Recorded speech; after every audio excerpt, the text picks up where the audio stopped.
na araw. Ayan po, para kung uulan oh. Makulimlim po ngayon. Parang masama ang panahon. Uulan siguro ito mamaya. Hello guys! Shout out! Nandito na naman po tayo sa aking mahiwagang kusina. Kanina po pinakita ko po sa inyo yung aking lulutuin na laham na hinugasan ko po. Diba? Nakita niyo naman po yun nung hinugasan kong laham. Ngayon po ay ayan po, naisalang ko na po. Ito na po yung kanin niya. Ito na po.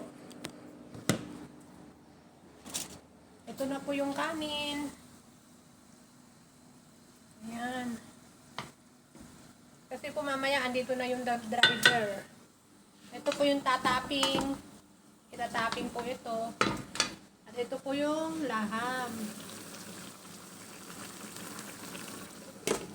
Pa-fry po yan. Habang kumukulo pa, may tubig pa kasi. Pa-fry po yan.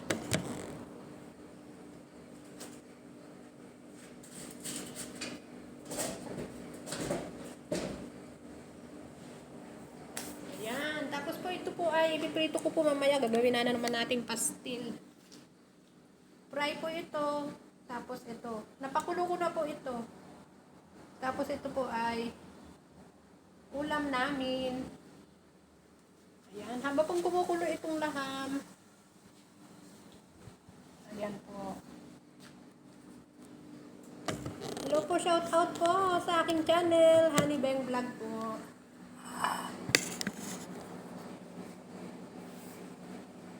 Masama po ang panahon ngayon.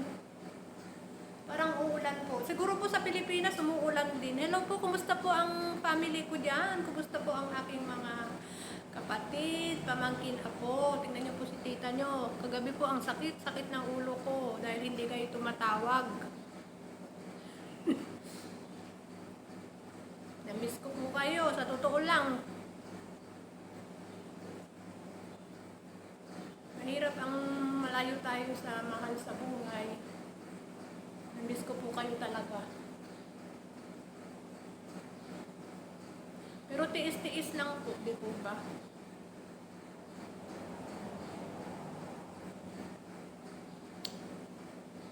Kahit po masakit ang aking katawan, mga binti, nilalagyan ko po yan ng ipikasin, pinupunasan ko po. Siguro naman po ay busy din po yung kapatid ko. Hello po, kumusta po tayo dyan? Maayong gabi dyan na po sa Bisaya at naibang gabi ka na kayo amin dyan sa lugar ko po sa Nueva Vizcaya, Solano, Nueva Vizcaya.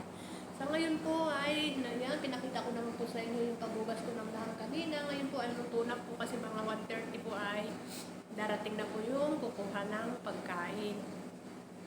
Mga 1:30 po. Malapit na po, mga isang oras na lang po. Kailangan i-fry ko na po yung karne dahil ayun, ano na lang po, 1 week na lang po dahil darating na po yung tagaluto ng anak ng ako namin. Ganyan po dito, yung may uuwi ng tagaluto nila. Ako po ang nahihirapan magluto, pero okay lang po kung magbigay sila. Hindi wala talaga. Hindi ko alam. Kaya mahirap, kailangan talaga na ay magpahinga magpapahinga na rin po ako, uwi na po kasi sabi po ng mga kapatid pamangkin ko, enjoy ko na po rin po yung sarili ko. Kagabi nga, hindi ako makahinga, masakit ang ilong ko. Sakit ang ulo ko, parang mabibiyak. Masakit pa yung mga binti ko, pero days lang po talaga. Para sa pamilya ko. Yung kung hindi pa po nagda-day off, please po, ay biyampo lang po tayo sa ating mga amo. Matatapos din po natin ang ating kontrata. At sa mga may day off, ingat-ingat po tayo palagi sa pagtawid at mag-pray muna bago tayo umalis ng bahay. Dahil ang Diyos ay hindi tayo pumabayaan, mahal mo tayo ng Panginoon. Sa mga nagsusubscribe po sa akin, please subscribe po my channel, Honey Beng Vlog. Sa mga hindi pa po nagka-subscribe, ako po ay naglalambing sa inyo. Please subscribe my channel. Yan, malapit ako maubos ang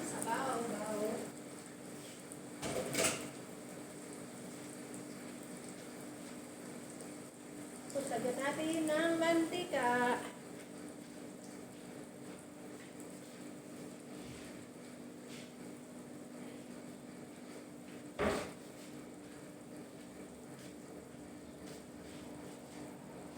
Hindi ko mabuksan. Hirap. Hirap na mabuksan ito.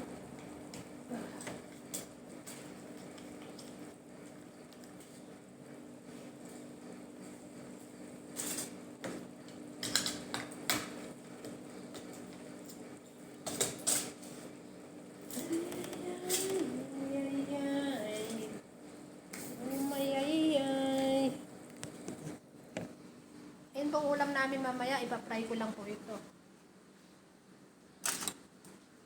Ayan po, medyo ano na po siya, wala na po siyang tubig. Ready to fry na ito.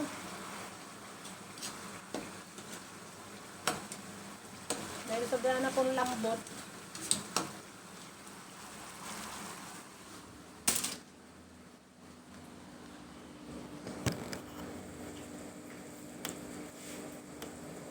Ito pong ano, itong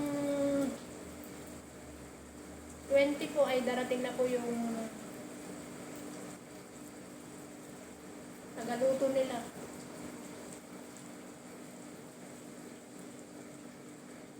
Tapos po ay malapit na po ang Ramadan, March 1 po, Ramadan, biri. Mag-ready na yung mga tagaluto.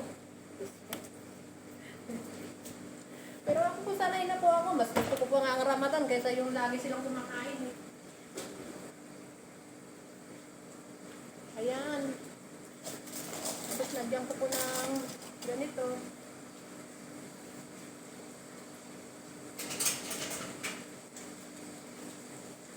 Wait lang po.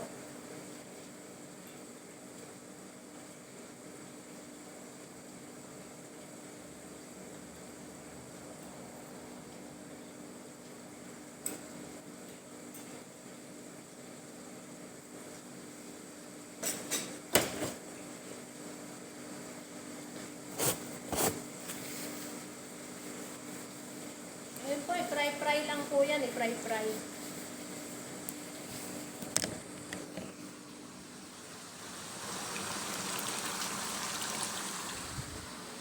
Okay po, bye-bye po. Hanggang dito na lang po ang aking munting video. Dagat salamat, maraming salamat. Jesus love you po and Jesus love us. Ingat po tayo palagi at sa mga nagde-day off, inuulit-ulit ko po, ingat po tayo palagi. I love you po, bye-bye po. Jesus love you po and Jesus love us. And God bless po, mahal po tayo ng Panginoon. Bye-bye po.